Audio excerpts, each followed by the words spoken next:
এবার হৃদয়ের গভীর থেকে মনে মনে বলুন, আল্লাহ মহান, আল্লাহ মহান, আল্লাহ মহান, সর্ববিষয়ে সর্বশক্তিমান, তিনি একক ও অদ্বিতীয়, তিনিই একমাত্র উপাস্য।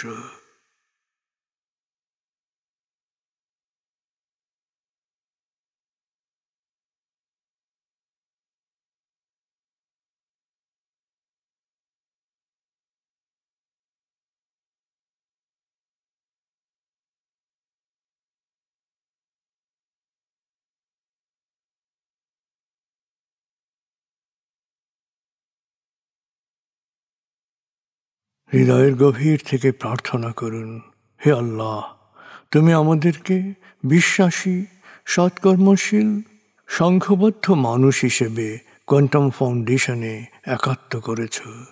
হে আল্লাহ, কোয়ান্টাম ফাউন্ডেশনকে এ যুগের আলোকবর্তিকা হিসেবে, সহস্রাব্দের বাতিঘর হিসেবে কবুল করো। কোয়ান্টাম ঘরে ঘরে, মেডিটেশন ঘরে ঘরে এ অনুরণন সার্থক করো।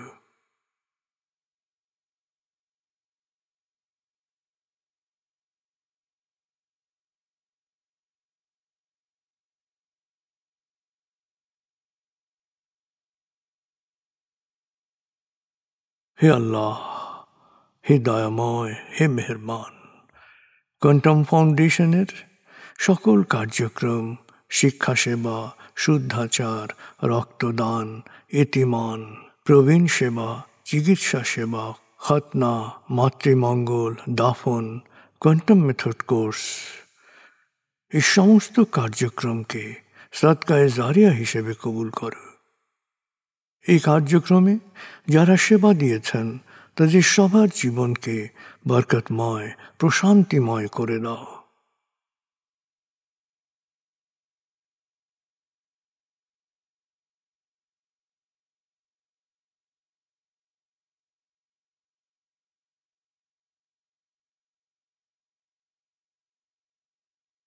হে আল্লাহ, গত ৩০ বছর ধরে ফাউন্ডেশনের কাজগুলোকে গতিশীল রাখার জন্যে যারা নিয়মিত দান করেছেন, যারা এককালীন দান করেছেন, যারা জাকাত দিয়েছেন, যারা স্থাবর অস্থাবর সম্পত্তি দান করেছেন, তাদের সবার দানকে তুমি সৎ দান হিসেবে কবুল করো, সদকায়ে জারিয়া হিসেবে কবুল করো।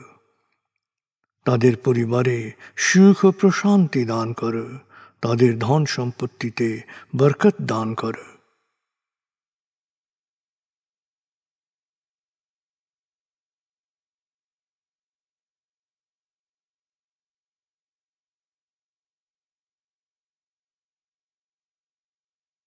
এবার দেশের জন্য দোয়া করুন, হে আল্লাহ, দেশের প্রতিটি মানুষ যেন প্রজ্ঞাপূর্ণ সিদ্ধান্ত নিয়ে নিজের কাজ সবচেয়ে ভালোভাবে করতে পারে, সবাইকে সে তৌফিক দাও।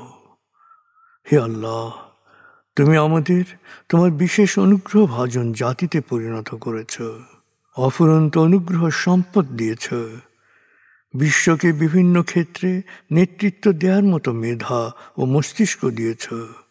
আমরা যেন ভালো মানুষ, ভালো দেশে রূপান্তরিত হতে পারি, আমাদের সেই তৌফিক দাও।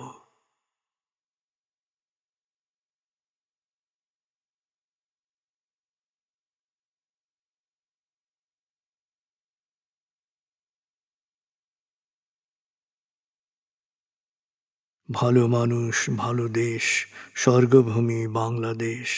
ভালো মানুষ, ভালো দেশ, স্বর্গভূমি বাংলাদেশ।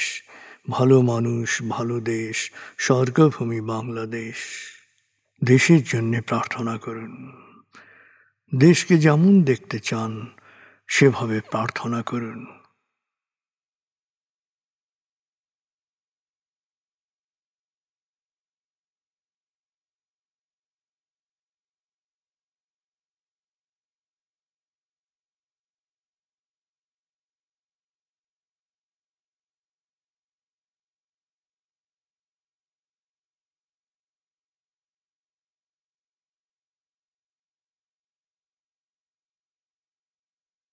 হে আল্লাহ,